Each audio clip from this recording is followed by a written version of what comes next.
The heat in Mayor Thompson's office was a solid thing, thick with the smell of dry paper and old leather. Finn stood with his back to the door, a mountain of a man who made the small room feel like a crate. His buckskins were worn soft at the shoulders and knees, and his long, sun-bleached hair was tied back with a leather thong. He had been promised a farmhand, a strong boy to help him bring in the hay before the summer storms turned the high meadows to mud. He needed the help. With 8-year-old twins to raise and a homestead carved out of unforgiving rock, one pair of hands was never enough. He looked at the person the mayor had presented, and the silence stretched thin. She was small, dressed in a plain, light blue prairie dress that seemed too large for her thin frame. Her black hair was pulled into a neat, severe knot at the nape of her neck, and her hands were clasped before her, still and waiting. She was not a boy. She was not a farmhand. She was a Chinese girl, barely 19, with eyes that held the stillness of a deep forest pool. "Mayor?" Finn's voice was a low rumble, like stones shifting underground. "This is some kind of joke."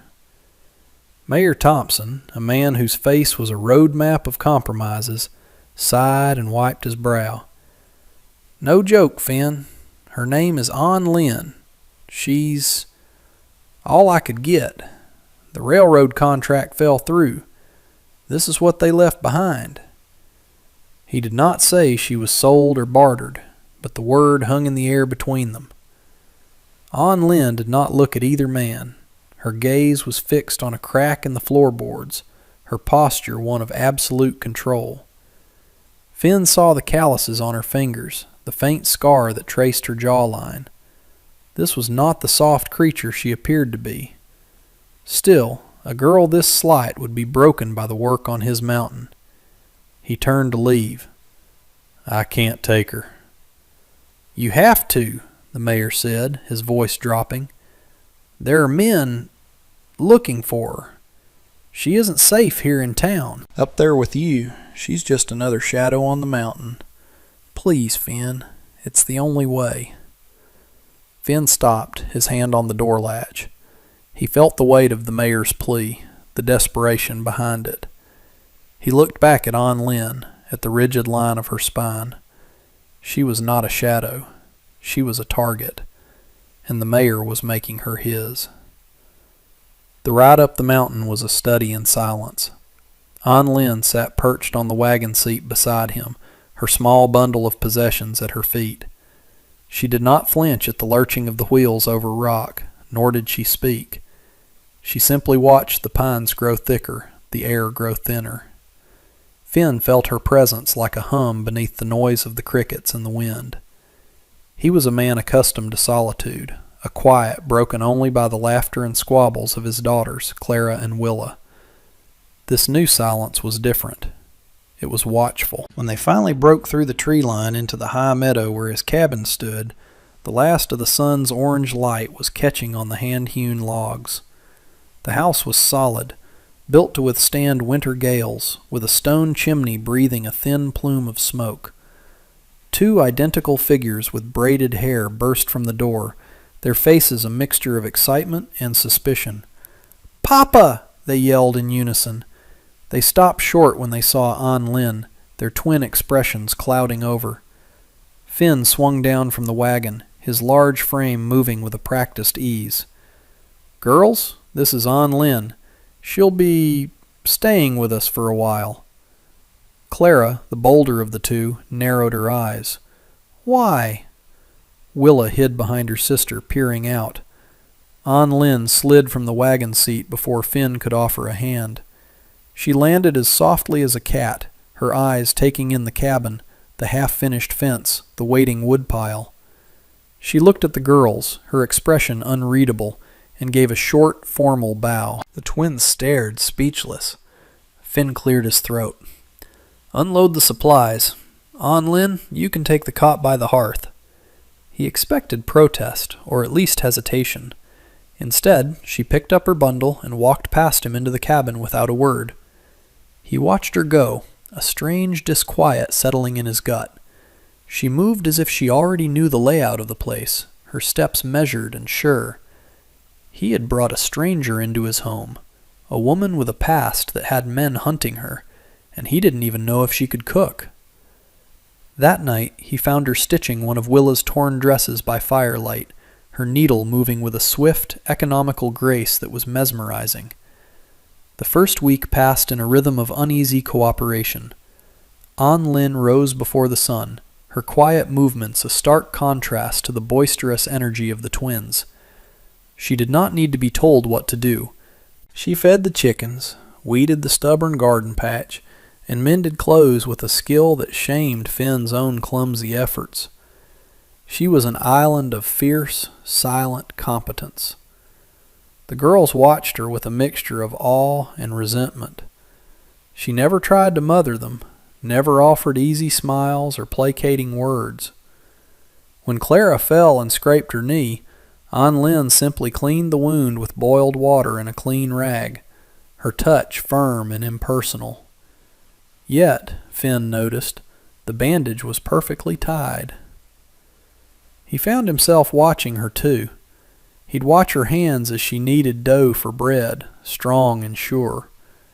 He'd see the way she scanned the tree line when she went to the well, a constant, subtle vigilance that pricked at his own sense of security. They rarely spoke. Their exchanges were clipped and practical. "The wood is low. I'll split more after midday. The west fence needs mending. I saw." One afternoon, 3 riders crested the ridge, their horses dark against the bright summer sky. They were not prospectors or trappers. They wore dark coats despite the heat, and the guns on their hips were worn like tools of a trade. Finn's hand went to the axe propped against the woodpile. He motioned for the girls to get inside. An Lin was already gone, vanished into the shadows of the cabin.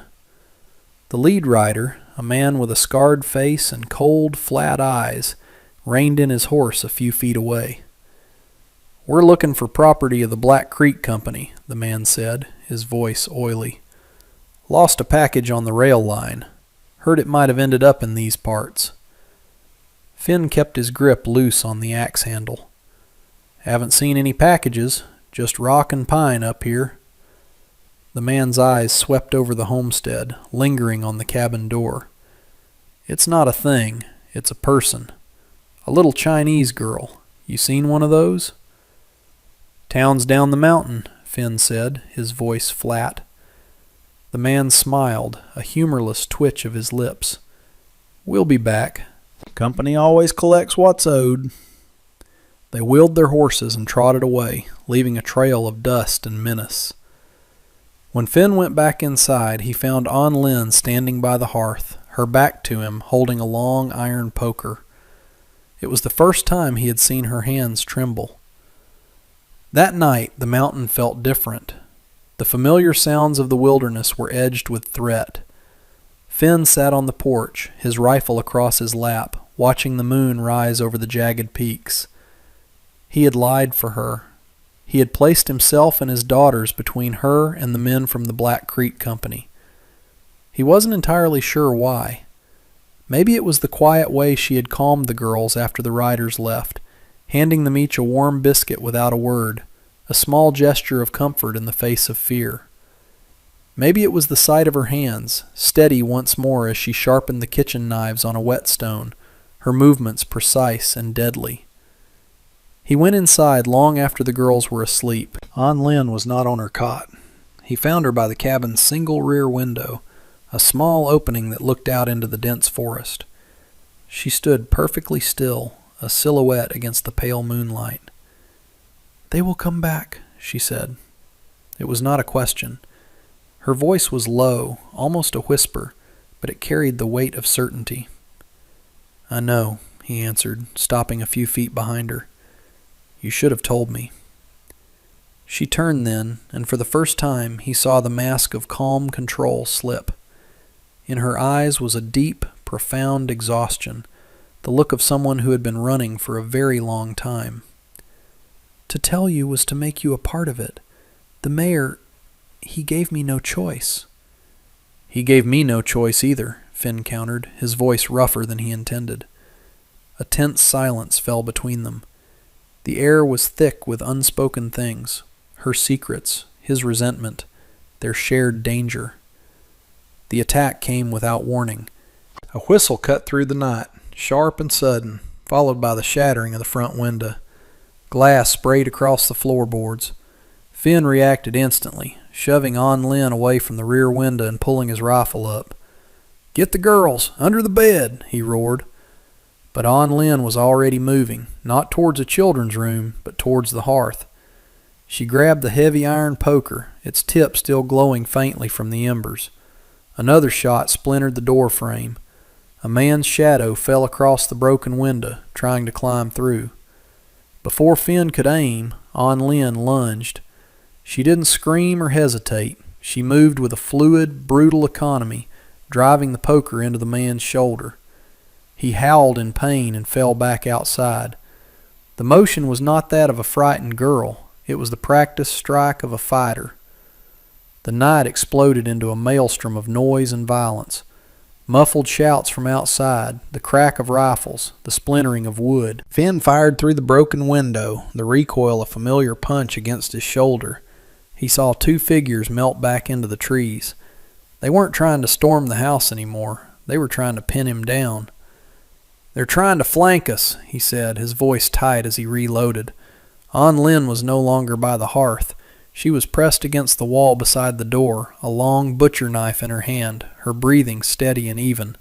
She was watching the weak points, the door, the remaining window, her entire being focused into a point of lethal readiness. It was in that moment of chaos that Finn understood. She wasn't just a target. She was a threat. She was dangerous in her own right. The man she had disabled was groaning outside.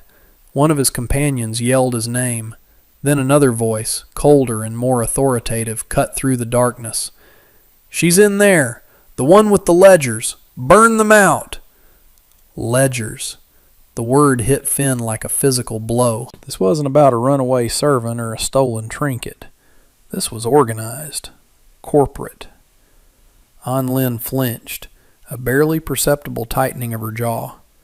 Her secret was out, shouted into the night for him to hear. She risked a glance at him, her eyes wide in the flickering lamplight. It was a look of profound guilt, of apology for the hell she had brought to his doorstep. "I am sorry," she whispered, the words almost lost in the sudden volley of gunfire that peppered the cabin's front wall. "Later," Finn grunted, his focus locked on the shadows moving outside. "We need to keep them from the back." He didn't have time for the betrayal he felt coiling in his stomach. He had time only for survival. He pointed with his rifle barrel. "That window. Can you watch it?" She nodded, her grip on the knife tightening. They were no longer a man and his unwanted charge. They were two defenders in a fortress under siege, the hidden truth of her past now a shared and deadly present. He saw the flicker of a torch near the barn. Damn it. The siege settled into a grim rhythm. Gunshots punctuated long stretches of tense silence. Finn and An Lin moved through the small cabin like two parts of a single machine, their actions dictated by necessity. He would fire a shot to draw their attention while she shifted to a new position. She would watch the dark corners of the woods, her keen eyes picking out movement he might have missed. They communicated in gestures and single words. Left. Low. 3 of them. The twins were huddled under their bed, whimpering softly. The sound was a knife in Finn's heart, fueling a cold, protective rage. He was a man who had built his life on peace, on the quiet solitude of the mountain, and these men had brought the war of their greedy world to his home. He risked a look out the shattered window. The torch he'd seen earlier was now a growing blaze. They had set fire to his barn. The smell of burning hay and pine filled the air, acrid and sickening. His milk cow, the pack mule, they were in there. A wave of fury washed over him, so powerful it almost sent him charging out the door. A small, firm hand on his arm stopped him. An Lin. "No," she said, her voice steady despite the chaos. "They want you outside." She was right. It was a trap. He fought down the rage, forcing himself to think tactically. The house was their only defensible position, but the fire was a weapon too, a psychological blow meant to break them. A bullet ripped through the wall near his head, showering them with splinters. He shoved her down, covering her body with his own for a split second before rolling away. "They're getting closer," he breathed, crawling toward the other side of the room. The fire from the barn cast long, dancing shadows, making it harder to see the attackers. He needed to get to a better vantage point, the small loft window that overlooked the side of the property. "Cover me." He didn't wait for a reply. He trusted she would. He scrambled up the ladder to the sleeping loft, the rifle awkward in the tight space. From here he could see them, 4 men, using the smoke from the barn as cover, advancing on the house. He raised the rifle, took aim at the lead figure, and squeezed the trigger. The man cried out and dropped, clutching his leg. The others scattered, diving for cover behind the woodpile and the large boulders that dotted the yard. It bought them a few moments. As he reloaded, he felt a sharp, searing pain in his left arm. He looked down, surprised to see the dark stain of blood spreading across his sleeve. A stray shot, or maybe a piece of shrapnel from the wall, had torn through the muscle. It wasn't deep, but it burned like hellfire.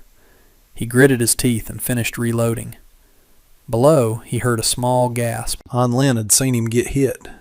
He glanced down and saw her face, pale in the combined light of the moon and the fire. The warrior's mask was gone, replaced by a look of raw, unguarded fear, not for herself, but for him. The sight struck him with more force than the bullet had. He started to climb back down the ladder, his arms screaming in protest. "It's nothing," he grunted.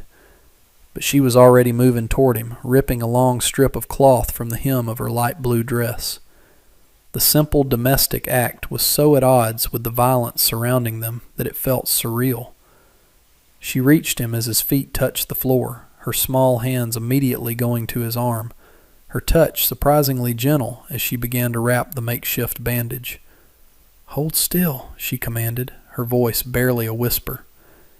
In that moment, surrounded by the threat of fire and bullets, with the smell of gunpowder in the air, the world narrowed to the space between them. Her focused expression, her deft fingers tying the knot, the warmth of her breath against his skin. It was the most vulnerable he had felt all night, and the safest. The emotional wall he had kept between them crumbled to dust. He was no longer just protecting a stranger. He was protecting An Lin. The attack receded with the first hint of dawn, the gray light revealing the devastation. The barn was a smoldering skeleton against the sky. The cabin walls were pocked with bullet holes, the door hanging off a single hinge. But they were alive. The Black Creek men had retreated, taking their wounded with them, leaving only trampled earth and the lingering smell of smoke. Exhaustion hit Finn like a physical weight, so heavy he could barely stand. His arm throbbed with a dull, persistent ache.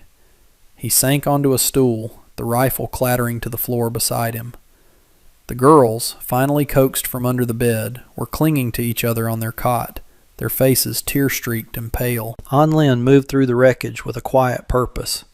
She retrieved the water bucket, which miraculously had not been hit, and brought him a dipper full of cool, clean water. He drank it down, his eyes never leaving her. She then went to the girls, speaking to them in a low, soothing tone he couldn't quite hear.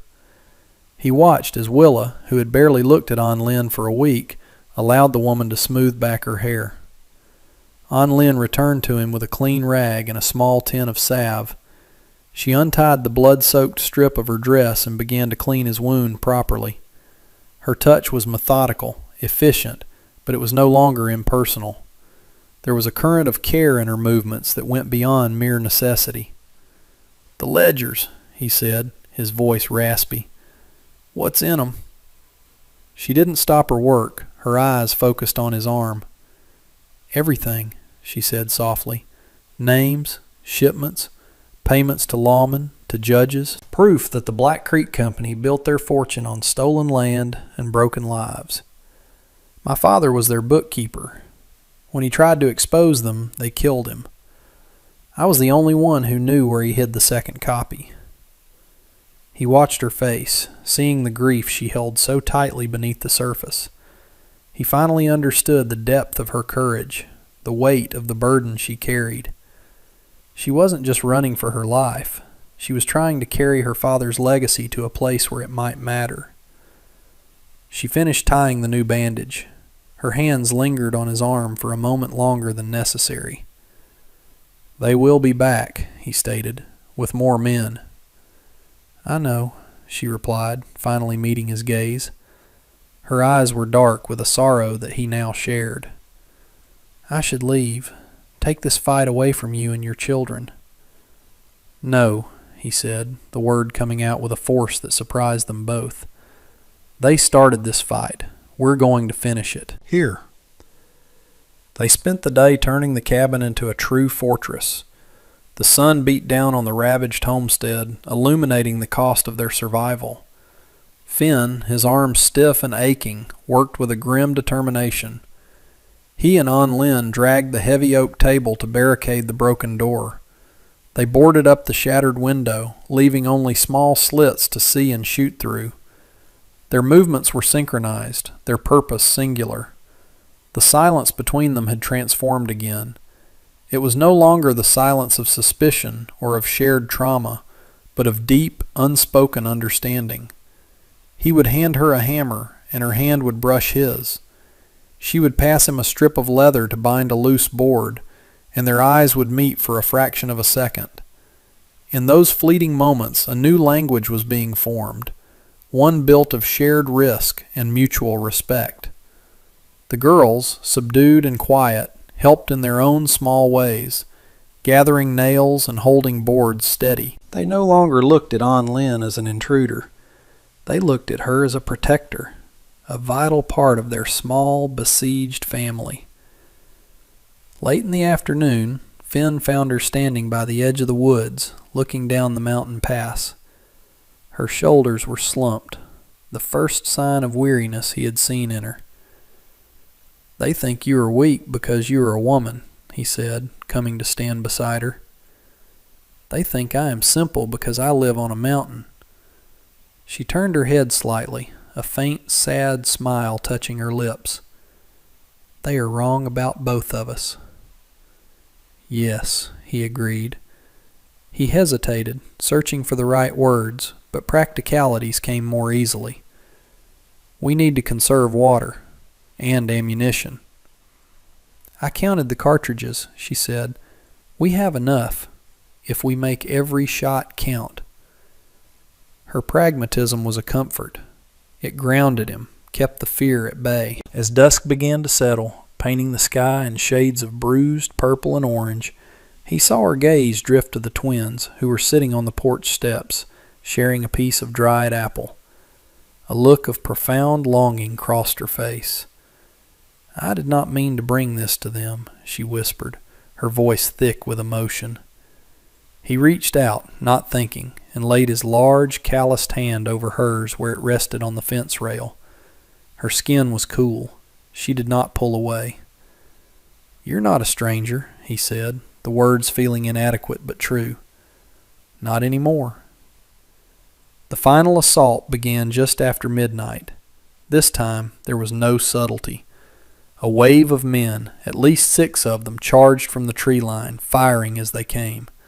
They carried torches, not just to see, but to burn. The leader, the scarred man from the first visit, directed them with guttural shouts. "The house! Burn the house!" Finn and An Lin were ready. They stood back to back in the center of the dark cabin, each covering a different angle. The world became a blur of muzzle flashes, the deafening roar of gunfire, and the thud of bullets hitting the log walls. A torch arced through the air, landing on the roof. The dry shingles caught immediately. "The roof is on fire!" Clara screamed from the corner where she and Willow were huddled. Smoke began to snake down from the ceiling. Panic, sharp and cold, tried to grip Finn, but he shoved it away. An Lin was a rock of calm beside him. She fired through a slit in the boards, and a man outside screamed and fell. Her movements were economical, wasting nothing. "The well," she said, her voice tight and strained over the noise. "If we can get to the well, we can fight the fire." It was a desperate, suicidal idea.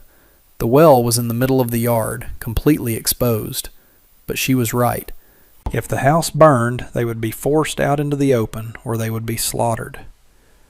"I'll draw their fire to the front," he yelled. "You go out the back. Be fast." "No, we go together." Before he could argue, she grabbed his good arm, her grip surprisingly strong. Together. They burst out the back door into a world of smoke and chaos. The heat from the burning roof was intense. They ran, low to the ground, for the dark shape of the well. A bullet whizzed past Finn's ear. He fired back blindly toward the flash. They reached the stone well and dropped behind it, a shower of dirt kicking up where they had just been. The gunfire was concentrated on them now. Above the din, Finn heard another sound, the distant but distinct thunder of many horses riding hard up the mountain pass. The mayor. He had finally sent help. The scarred man must have heard it too. He roared in frustration. "Forget the man! Get the girl and the ledgers! Now!" Hope and terror warred in Finn's chest. Help was coming, but it might be too late. The attackers abandoned all caution, charging their position. He and An Lin rose from behind the well, firing their last few shots.